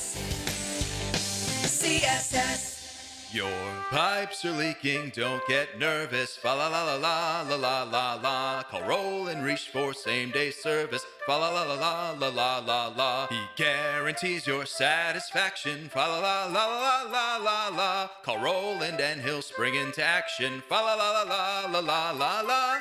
This holiday season, if you have a leak and can't wait a week, dial 904-260-7059. And from the Roll and Reach family to yours, have a Merry Christmas and a Happy New Year. He caught the game winner from Danny Warfel and never looked back. Former Gator Chris Doring joins Dan and Jeff on The Drill Tuesday mornings at 7:20 on 1010XL. Protected by the personal injury attorneys of Farah and Farah. Bring your marketing to the next level with 3D Digital, your local video production and digital marketing agency that specializes in ensuring your brand story is seen, heard, and remembered. Our award-winning team creates professional content that will be launched across multiple platforms to precisely target your audience. Call us at 904-712-4004 or visit 3ddigital.com to define, design, and deliver exceptional results for your business. Hey folks, Mike Dempsey here for Dandy Foods, a Jacksonville family business for nearly 70 years. Heck, I've been talking about them for over a decade. The Thompson family's secret, Dandy's never frozen, always fresh baked bread with quality meats and cheeses, no dry crumbly subs here, only soft and tasty deliciousness. When I see that logo with the little dude with the cane on the label, it tells me I'm getting a trusted brand, a quality sandwich. So do what I do and stop in at a Daly's and make yours a dandy today. Your favorite band live. first chord hits. That's a thrill. But for the accident attorneys at Farah and Farah, what thrill beats them all? It's the thrill of the win. But I've been there when the worry is real, when the bills pile up, when the pain doesn't quit, and getting the call that says, "We came through for you." That's huge. It's about seeing that weight lift, helping folks walk out better than when they walked in. Yeah, we're built for that. Call Farah and Farah, Jacksonville. Chelsea here, ready to upgrade your windows or patio doors? During Renewal by Anderson's Black Friday sales event, buy now and pay nothing until 2027. That's 0 down, 0 payments, and 0 interest for 2 full years. Our Acclaim Impact windows are built for Florida homes, designed to help you save on energy bills while keeping your home comfortable all year round. Restrictions apply. Visit bestwindowsflorida.com to schedule your free in-home design consultation. License number CGC 1527613. Renewal by Anderson, where comfort meets savings. This is Jeff Middlecoff with Cogent Bank. My associate Ryan Salem and I joined Cogent Bank because we wanted to revolutionize the mortgage business, just like Cogent Bank has revolutionized the banking business. So Ryan Salem and I are able to leverage the power and stability of Cogent Bank to go out and find our clients the best investors, the best products, and the best rates in the entire country for your particular mortgage loan. Of course, you don't have to be a customer at Cogent Bank to take advantage of our mortgage services to buy or refinance your home. We offer jumbo loans, VA, FHA, conventional, and investment loans. At Cogent Bank, we offer mortgages nationwide, so we can help you with a second home or help a family member who lives or is moving to another state. Call Ryan Salem or myself, Jeff Middlecoff, at Cogent Bank today, 904-442-9191, to see how we can help you with any of your mortgage loan needs, whatever or wherever they may be. Member FDIC, Equal Housing Lender, Cogent Bank, NMLS ID 402296. Find Salem, NMLS ID 1182429. Jeff Middlecoff, NMLS ID 249086. 1010XL, presented by Farah and Farah, exclusive injury law firm of the Jacksonville Jaguars. Focused, fueled, fearless, Farah. Now, the keys to the game. Brought to you by Instant Keys, fast, professional, honest locksmith service. Welcome back to the Terminix Kickoff Show. Hayes Carline here with Dylan Denmark. Dylan, we got a lot of keys to get to. I think the biggest one, and Josh Weinfuss joined us, the ESPN Cardinals beat writer, in our last segment, and talked about Trey McBride. And boy, what a glowing report. As you would imagine, Trey McBride has 71 catches for 718 yards and 7 touchdowns. But Josh was basically like, he can do it all. Mm-hmm. He can line up anywhere. And he can make any play you need. I thought it was really interesting hearing what Josh said about McBride. Yeah, no Marvin Harrison means that he's probably going to get about at least 15 to 18 targets, and we know how the Jags have covered tight ends. They did well last week against Gadsden. Yeah. Now the Chargers offense didn't play well, but we know for the last couple of years, the Jags have had all kind of issues to cover the tight end. Yeah, to me, the biggest key today is you cannot let another Brock Bowers situation occur like they did in a win. To their credit, they won the game in Las Vegas, but Brock Bowers almost single-handedly beat them with 3 touchdowns. Again, over double-digit amount of receptions, 170 yards. I mean, just an incredible effort for a tight end. That to me is the biggest key. Anthony Campanile, the Jaguars defensive coordinator, talked about the challenge in stopping McBride. Yeah, very similar. He's got all the skill sets of a great receiver, and much like Bowers can accelerate after the catch. So we have to do a great job against him. That's is a point of emphasis. You got to know what their plan is and how they're using him, and we got to have a good feel for where he is every snap, because he's really done a tremendous job this year and last year. He's one of the better players at that position in the entire league. Yeah, without a doubt. If McBride doesn't kill them today, if it's 6 catches for 70 yards and even a touchdown, I would feel pretty good about the Jaguar chances. Without a doubt. That is like half the production he's had the last 2 weeks, because I think the last 2 weeks he's had over like 12 catches and about at least 115 yards. He's been amazing. Yeah. Really, throughout the whole season. Yeah, in Arizona, they needed him to have that production to get some points, because they've been trailing those games, and he's their number 1 target. Without a doubt. Everybody knows it. No one's been able to stop him. So Trey McBride, stopping him today, a huge key to this game. I'll tell you another key to me is blocking Calais Campbell, not only as a defensive tackle, but as a guy on special teams. Calais Campbell, we saw it here, and he can still do it. He is a giant. He's got unbelievable length, and he can jump. And don't let him block a kick today.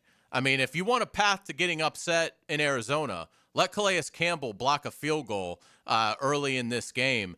So I think Calais Campbell, stopping him not only as a pass rusher, not only as a guy that can block a field goal, but Liam Cohen talked about it as well. Calais Campbell also good when he is blocked. Is a defensive lineman. He'll get his hands up in the air, and that can really create problems for the quarterback trying to find a clear passing lane. This was Calais Campbell. The respect that Liam Cohen has for Calais Campbell, this was Liam Cohen earlier in the week. He was one of our game wreckers this morning in both defense and in special teams for the career block, extra points and field goals. So, but he is playing at a very high level. He utilizes that swim move at 6'8", and that can be hard on guards and interior offensive linemen, and then his strain through the down in terms of in the known passing situations, but also where he's extremely effective is batting balls down as well. So if he doesn't get maybe an edge in the rush, well, he's going to stop, and that's a brick wall there, So we've got to really make sure we're accounting for him, knowing his strengths, and be able to attack some of the weaknesses there and get his hands down, especially in the pass game. Without a doubt. I think, Calais Campbell is somebody that, and we just talked about it. We know what kind of leader he is. Josh Weinfuss, the ESPN Cardinals writer who joined us earlier in the show, talked about what a leader he is there. So when you've lost 7 of 8 games, you need that rallying cry early in a game, something good to happen. The Jaguars cannot allow Calais Campbell to be that player if they want to win this game. I think another big key here, Dylan, is they've got to get Jacoby Brissett off his spot. He's a very smart, cerebral player. He's been in this league a long time. Again, he's 32. He's on his 6th team. And that's always been the book, even as a young player, was, he's a very mature player, very smart player for a young guy. And now this is his 59th start. And he's been in this system. This is like his 5th game this will be his 6th game of significant duty. So he has been in there and has been effective. Again, Jacoby Brissett completing 66.7% of his passes this season, 10 touchdowns, 3 interceptions in relief of IR starter Kyler Murray. But I think if you can get Jacoby Brissett moving, if you can get him off his spot, his accuracy, it all starts to plummet. He does not do well with that. So that is a huge key today. Defensive coordinator Anthony Campanile talked about that aspect of the game and getting some rush help, not only from Hines Allen, but from the rookies, Danny Strigow and B.J. Green, with Trayvon Walker out today. I thought they did a really good job. I thought they gave us the effort, competitiveness that we were looking for. When you go back and watch those plays, there's a lot of plays that guys not staying blocked. And that's what makes a good defensive unit. Guys not staying blocked, right? There's going to be somebody to account for you. Can you whip that block? Can you get to the football? If you hit the ground, get up like it's a hot stove. That type of mentality. They brought that to us out there the other day and did a good job. I think that'll be a big key. 3rd down, we've talked about this multiple times throughout this season because it's almost always been striking against the Jaguars. And here we go again. It's striking again against the Jaguars when you look at what these two teams have done on 3rd down on both sides of the ball. The Jaguars, on 3rd down offensively, they're 23rd in the league, converting 37.4%. Defensively, they're 28th in the league on 3rd down, 43.2% that they allow. So it's gotten, the percentages have gotten a little bit better, but you're still -6. 3rd down conversion percentage, not good. You look at Arizona. Surprisingly, the Cardinals are very good on 3rd down offensively. Now, Trey McBride probably plays a big role in that. But nonetheless, the Cardinals are 5th in the league converting on 3rd down offensively at 44.6%. That's very healthy. The Cardinals defensively 14th in the league. So they're not bad. It's really about the best thing they do as a defense. And they're not great. They're just slightly above average.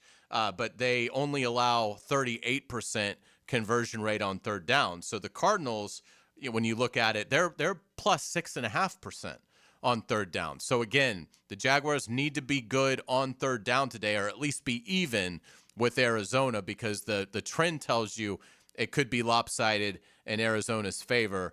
that is something that we'll have to keep a very close eye on, as will be the ground game with the Jaguars. We know how well the Jaguars have started to run the football again.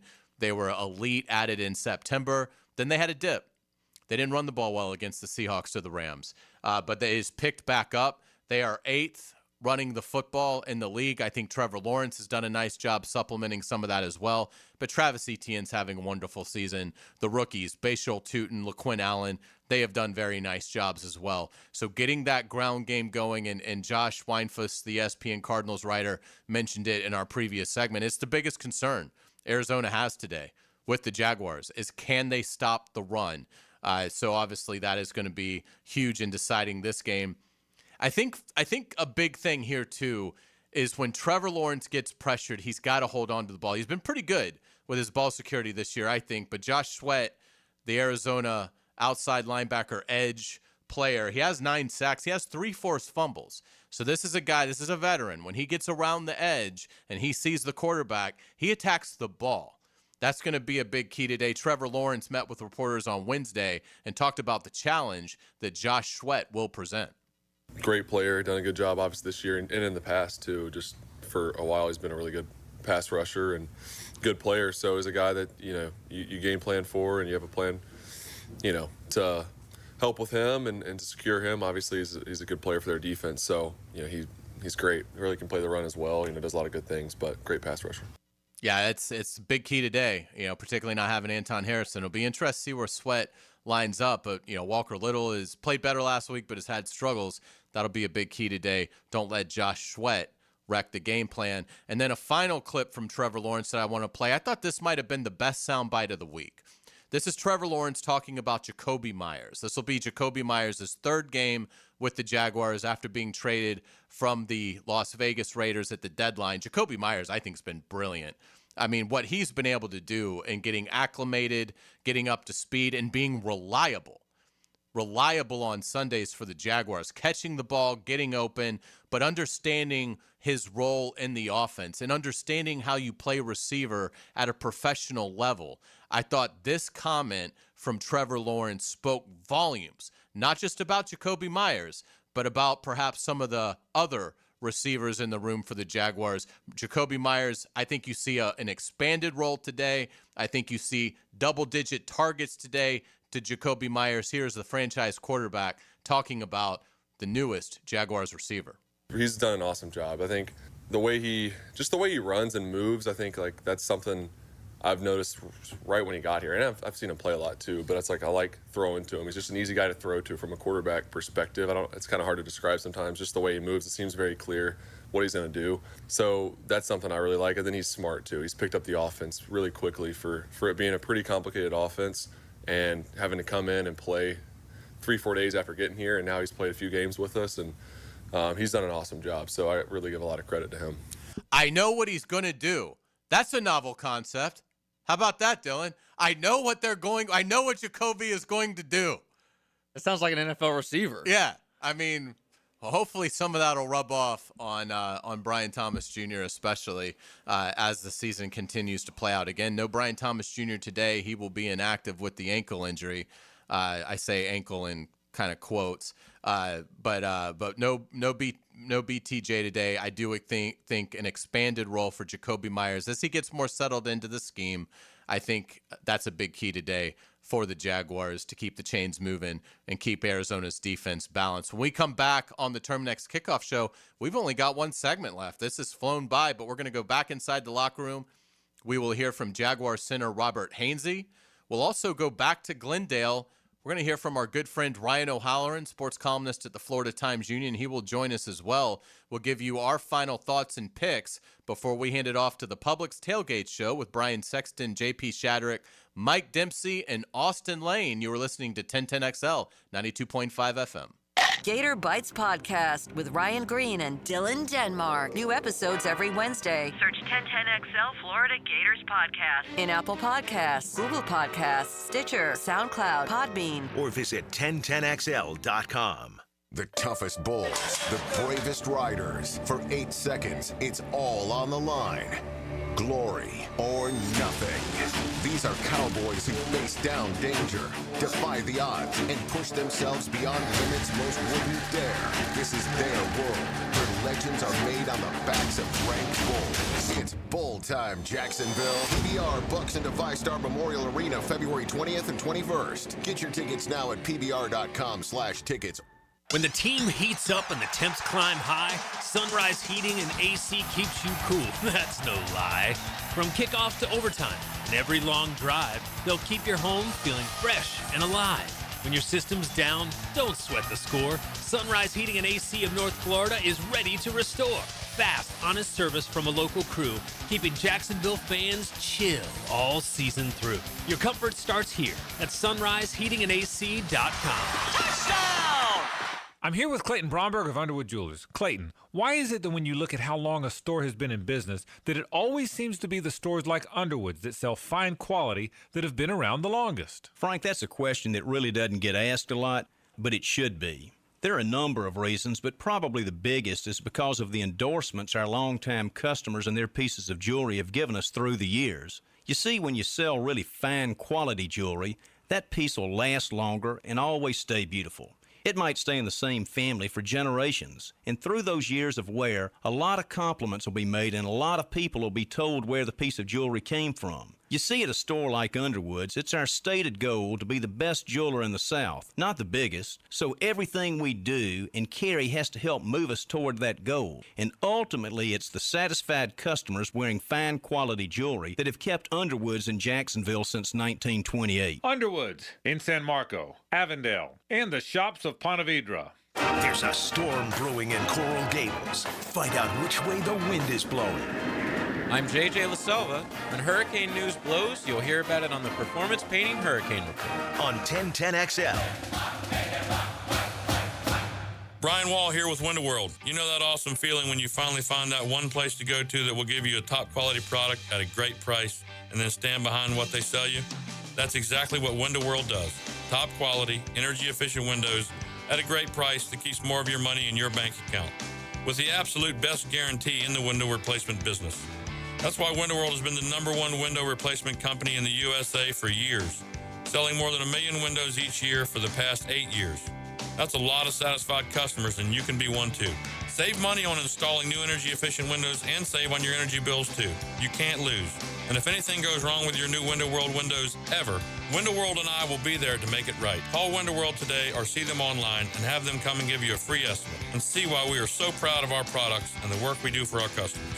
Call Window World or go online at windowworldneflorida.com. And thank you for your business. Window World also offers energy-efficient doors.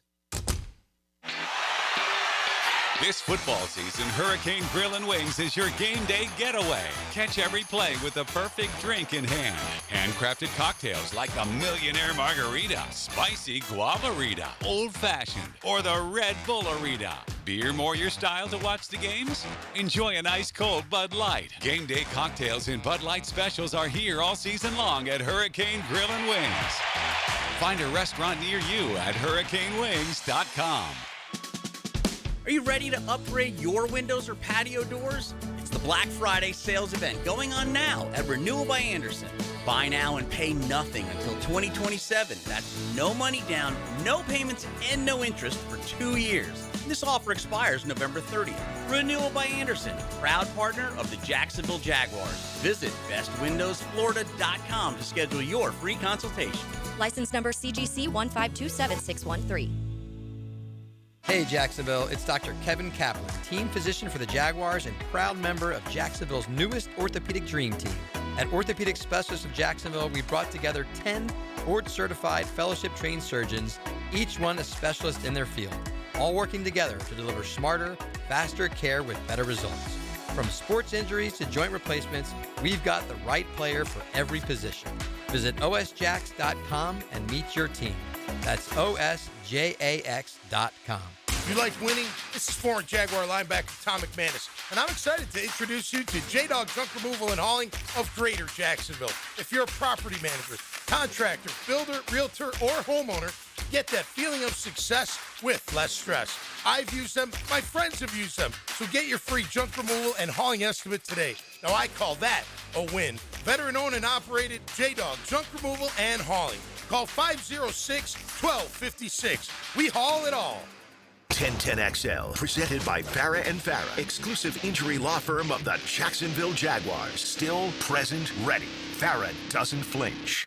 This is the Terminix Kickoff Show, presented by American Electrical Contracting and Campione Law on 1010XL.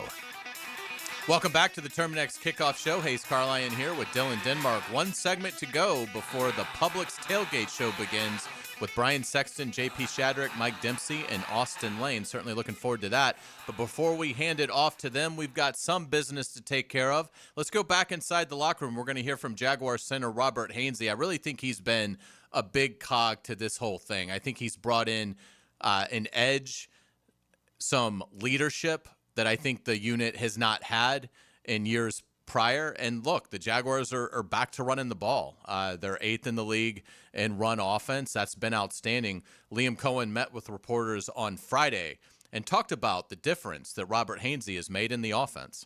I thought he played really well last week, especially.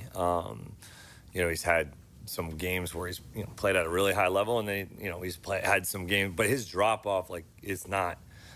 He's just so consistent, and then when he is freaking running around and has the energy and buzzing around on the pulling and playing physical and feisty. He's played really consistent for us all year, and just the leadership, obviously, and the ownership of not just the run game, but the protections, the continuity and chemistry in the room. Just the way that those guys have played kind of at a lot of times this year at a high level for us. And, you looked at last night, a pretty darn good team, had 8 sacks. And, I think our guys are battling their tails off up front and really doing a nice job, and it's led by him. Absolutely. Robert Hainsey earlier this week in the Jaguars locker room. We are pleased to be joined with Jaguar center Robert Hainsey here on 1010XL 92.5 FM. Man, it's great to see you. How you doing? Good. I'm doing well. What a fantastic win on Sunday, Robert. What was it like going back and breaking down the film of the win over the Chargers? A lot of fun. When you can play that kind of complementary football together and just kind of the things you're calling are working, imposing your will is great. A ton of things that we want to get back and clean up technique-wise. It's always going to be the case. So just try to take the next steps from that and keep playing well. How pleasing was it that you guys were physical throughout the game, play after play on that consistent basis and really blowing the Chargers off the ball? Yeah, that's got to be the identity. That's who we want to be. That's where we want to live. So it felt good to accomplish and set the standard of that's what it needs to always feel like. The ground game certainly getting back going. You guys were a lead early on, and it's picking back up.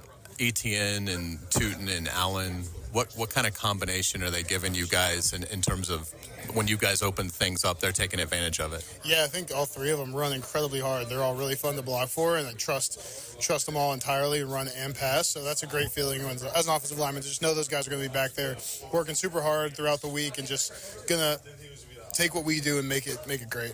What's the feeling as an offensive lineman when you're getting a block 30 yards down the field, the play right there on the goal line where you get up and the offense is creating an explosive? What's that like from a lineman's perspective? Super fun. You don't get to do it a ton, so when you get to take advantage of it, that's a lot of fun. So I was just looking up trying to make sure we scored before I celebrated too much. So I saw the ref, and I was pretty pumped. Yeah, absolutely. Calais Campbell obviously has been playing at a high level for a very long time. What's your evaluation of Calais Campbell as a pro and also the contributions he's making for the Cardinals this year? Yeah, I mean, he's been playing for a long time, way longer than I've been around. So played him a couple years ago. You got to account for him because he's a unique build and is able to do a lot of things with that. So he's still playing really well.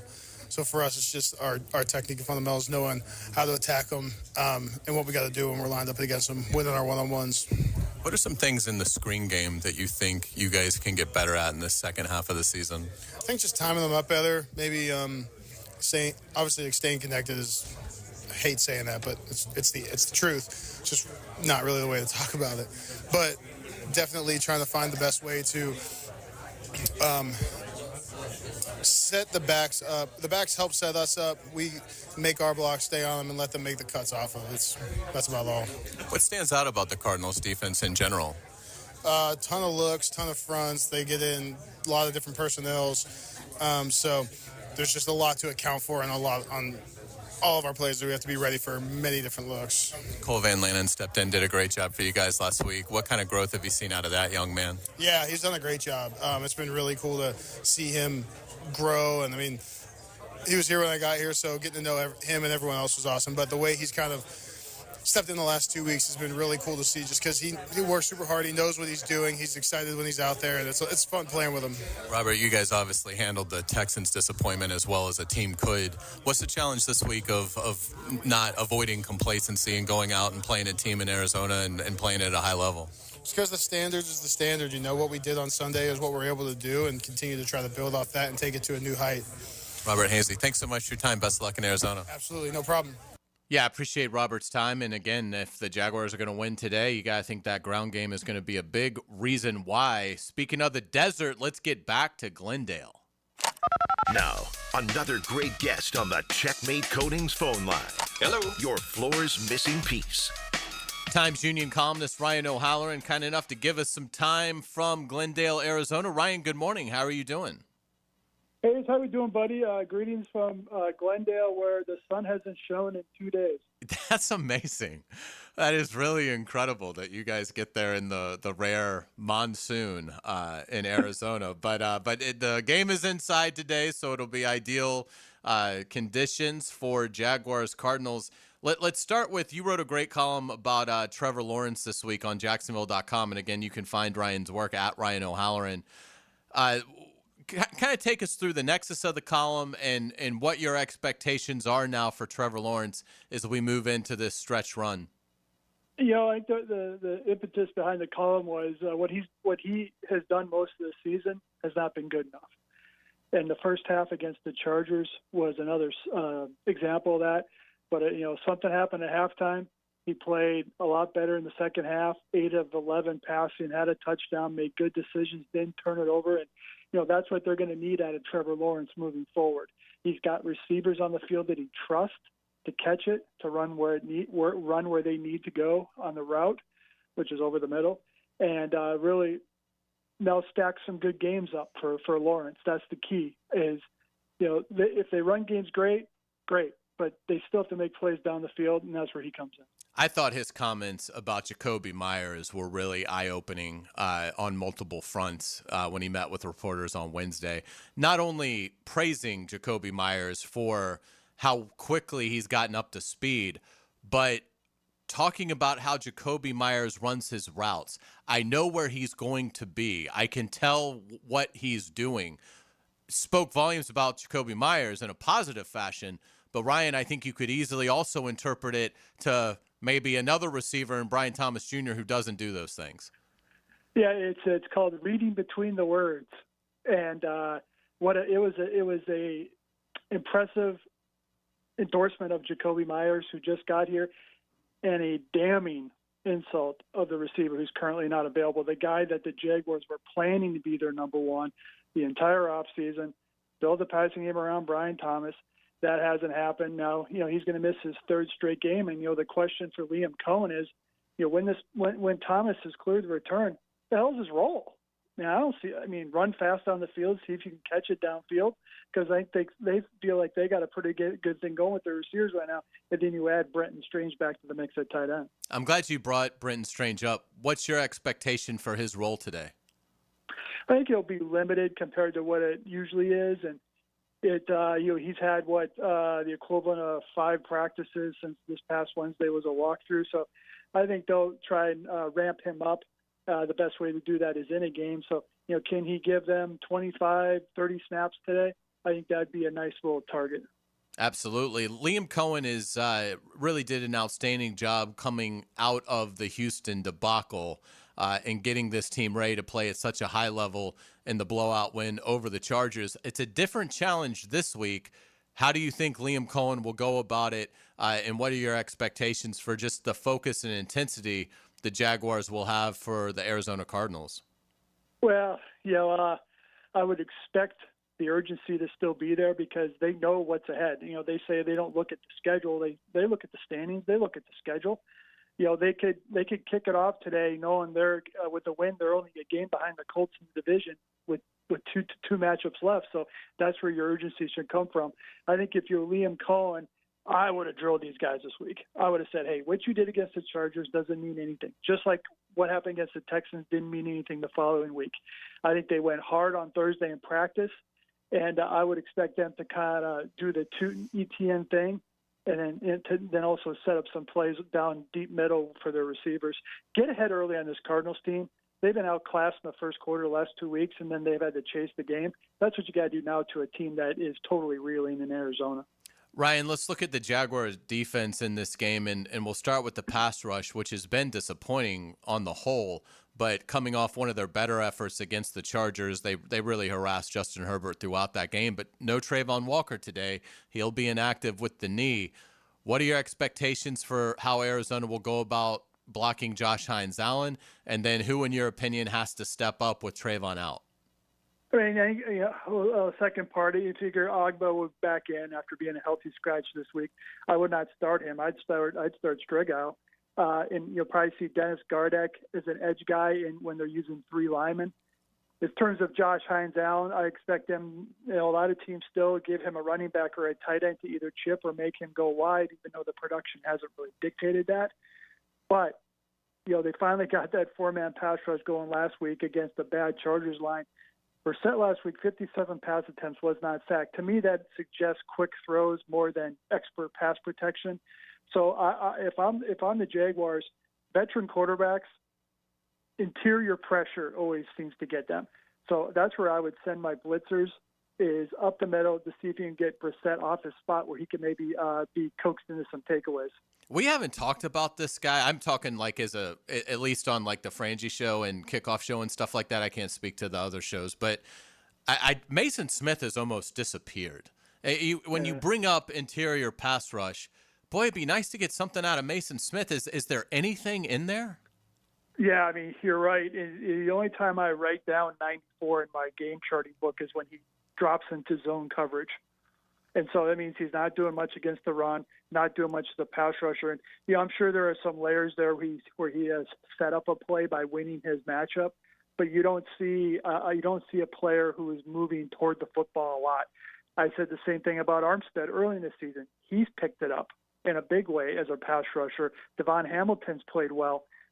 So they moved on from Kalen Saunders, who couldn't get a jersey most of the season. So I think you still want to see more from all four of your starting defensive linemen and your rotation guys.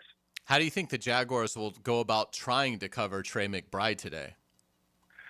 Well, I think Devin Lloyd will help that cause. They did not have Devin against the Raiders when Brock Bowers did everything he wanted. And so with McBride, I would make sure I got a high-low on him, or bracket him. Just make sure when he catches it, he's tackled quickly and doesn't get a lot of yards after the catch. But he's going to make his plays. He's a high-volume guy. He's pretty much what they have on offense right now with no Marvin Harrison Jr. and no running back. So I would think Lloyd would be key.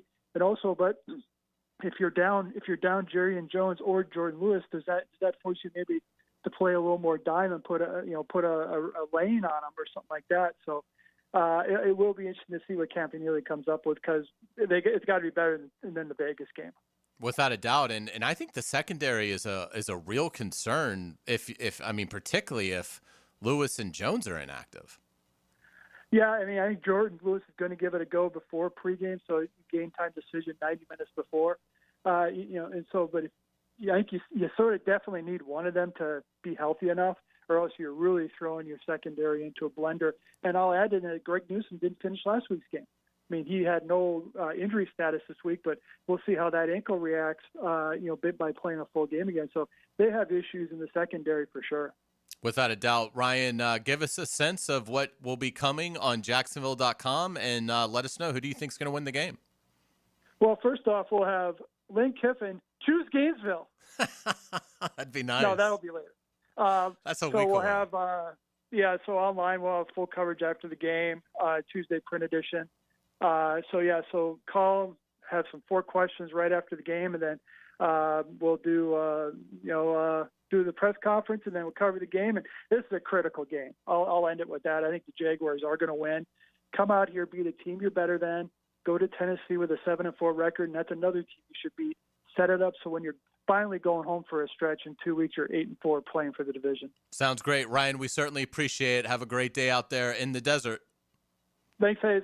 All right, Ryan O'Halloran does an outstanding job. Dylan, time for final thoughts. Who do you got today? Yeah, I like Jacksonville. I think about 30-24. That's what I have. No, stop. I it. do. 30-24. I did not take them notes. How about that? That's fantastic. Great minds. I like the Jaguars today. 30-24, I think a really entertaining game. That's going to do it for us. We appreciate Frank Frangie, Josh Weinfuss, Ryan O'Halloran joining us again. The Publix Tailgate Show is up next. Brian Sexton, JP Shadrick, Mike Dempsey, and Austin Lane getting you ready for the Jaguars at Arizona. The Jags can take a big step in the playoff race today. Hopefully they can get it done. Thank you for listening to the Terminix Kickoff Show. For Dylan Denmark,